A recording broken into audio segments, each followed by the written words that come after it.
NSS ഐക്യവുമായി ബന്ധപ്പെട്ട തീരുമാനമെടുക്കാൻ SNDP യോഗം ഭാരവാഹികളുടെ നിർണായക യോഗം ഇന്ന്. ആലപ്പുഴയിൽ നടക്കുന്ന യോഗത്തിൽ യൂണിയൻ ഭാരവാഹികൾ അടക്കമുള്ളവർ പങ്കെടുക്കും. യോഗം സ്വീകരിക്കുന്ന തീരുമാനങ്ങളുടെ അടിസ്ഥാനത്തിലായിരിക്കും NSSുമായുള്ള തുടർ ചർച്ചകൾ. വിവരങ്ങളുമായി സുധീഷ് ഗോപാൽ ചേരുന്നുണ്ട്. സുധീഷ്, ജമാഅത്തെ ഇസ്ലാമിയെ അടക്കം പ്രതിരോധിക്കുക എന്നതടക്കമുള്ള ചില നിർണായക ലക്ഷ്യങ്ങൾ ഈ രണ്ട് സംഘടനയ്ക്ക് പൊതുവായിട്ടുള്ള ലക്ഷ്യങ്ങൾ തന്നെയാണ്.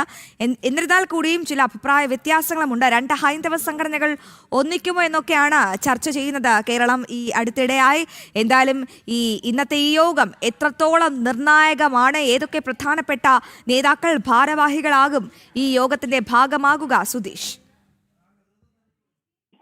SNDP യോഗം ജനറൽ സെക്രട്ടറി വെള്ളാപ്പള്ളി നടേശന്റെ അധ്യക്ഷതയിലാണ് ഇന്ന് നേതൃയോഗം ചേരുന്നത്. ഇത് കേരളത്തിൽ മാത്രമുള്ളതല്ല, ലോകത്ത് എവിടെ മൊത്തത്തിൽ തന്നെയുള്ള SNDPയുടെ വിവിധ ശാഖകളുടെ ഭാരവാഹികളുടെ യോഗമാണ് ആലപ്പുഴയിൽ ചേരുന്നത്. ഇത് ഏറ്റവും പ്രധാനമായും NSSുമായിട്ടുള്ള ഐക്യവുമായി ബന്ധപ്പെട്ടാണ് ഇത്തരമൊരു യോഗം ചേരുന്നത്. ഇതിൽ വിശദമായി ഈ കാര്യങ്ങൾ ചർച്ച ചെയ്യും. അതിന്റെ അടിസ്ഥാനത്തിൽ എങ്ങനെയാവണം ഈ ഐക്യം എന്നതടക്കമുള്ള കാര്യങ്ങൾ അവർ ഒരു രൂപരേഖ ഉണ്ടാക്കും. അതിന്റെ അടിസ്ഥാനത്തിൽ NSSുമായുള്ള ചർച്ചയടക്കം നടക്കുക. കഴിഞ്ഞ ദിവസം തന്നെ വെള്ളാപ്പള്ളി നടേശൻ ഇതുമായി ബന്ധപ്പെട്ട് പ്രഖ്യാപിച്ചിരുന്നു. 21-ന് കൂടുന്ന ഈ യോഗം നിർണായകമായ ഈ NSS ഐക്യവുമായി ബന്ധപ്പെട്ട ഒരു രൂപരേഖ, SNDPയുടെ നിലപാടുകൾ ഇതിൽ സ്വരൂപിക്കും എന്നതാണ് പറഞ്ഞിരുന്നത്. അതിന്റെ അടിസ്ഥാനത്തിൽ തന്നെയാണ് SNDPയുടെ എല്ലാ ഭാരവാഹികളെയും ഉൾപ്പെടുത്തിക്കൊണ്ടുള്ള നേതൃയോഗം ഇപ്പോൾ ആലപ്പുഴയിൽ ചേരുന്നത്.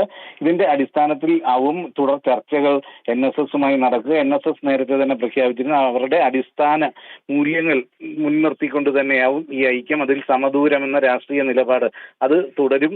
അതോടൊപ്പം തന്നെ അഭിപ്രായം പറയുന്ന ഏതൊരു സാമൂഹിക പ്രശ്നത്തിലും അഭിപ്രായം പറയുന്നതിനുള്ള സ്വാതന്ത്ര്യത്തോടു കൂടിയുള്ള ഒരു ഐക്യമാണ് ഉദ്ദേശിക്കുന്നതെന്ന് സുകുമാരൻ നായർ വ്യക്തമാക്കിയിരുന്നു. ആ കാര്യങ്ങളടക്കം ചർച്ച ചെയ്യും. അതോടൊപ്പം തന്നെ മുൻകാലത്ത് SNDPയും NSSും യോജിക്കാൻ ശ്രമിക്കുമ്പോഴൊക്കെ ഉണ്ടായിരുന്ന പ്രശ്നങ്ങൾ, അതോടൊപ്പം തന്നെ സംവരണ വിഷയത്തിലുള്ള നിലപാടിലെ വ്യത്യാസം, ഈ കാര്യങ്ങളെല്ലാം തന്നെ ചർച്ച ചെയ്ത് അത് അത്തരം പ്രശ്നങ്ങൾ ഇല്ലാത്ത രീതിയിൽ എങ്ങനെ ഒരു ഐക്യം ഉണ്ടാക്കാം എന്നത് തന്നെയാവും ഇന്നത്തെ ഈ നേതൃയോഗത്തിൽ SNDP യോഗം ചർച്ച ചെയ്യുക. അതിനുശേഷമാവും NSSുമായി ഈ കാര്യങ്ങൾ ചർച്ച ചെയ്യുന്നത്. അത്തരത്തിൽ നിർണായകമായ ഒരു തീരുമാനത്തിലേക്ക് കടക്കുന്ന ഒരു യോഗമായി തന്നെയാണ് ഇതിനെ വിലയിരുത്തുന്നത്. ഇതിനുശേഷം നിർണായക തീരുമാനങ്ങൾ എടുക്കുന്ന ഒരു യോഗമായി തന്നെ നമുക്ക് സുധീഷ് ഇതിനെ വിലയിരുത്താം. NSS ഐക്യവുമായി ബന്ധപ്പെട്ട തീരുമാനമാണ്. കേരളം കാതോർത്തിരിക്കുകയാണ്. രണ്ട് ഹൈന്ദവ സംഘടനകൾ ഒന്നിക്കുമോ? എന്തൊക്കെയാകും ആ നിർണായക തീരുമാനങ്ങൾ? ജമാഅത്തെ ഇസ്ലാമിയെ പ്രതിരോധിക്കാൻ എന്തൊക്കെ നീക്കങ്ങളാകും ഈ രണ്ട് ഹൈന്ദവ സംഘടനകളും ചേർന്ന് നടത്തുക? എന്തായാലും നിർണായക യോഗം ഇന്ന് ആലപ്പുഴയിൽ നടക്കും. ഈ ഐക്യത്തിൽ എന്താകും നിലപാട്? കേരളം കാതോർത്തിരിക്കുകയാണ്.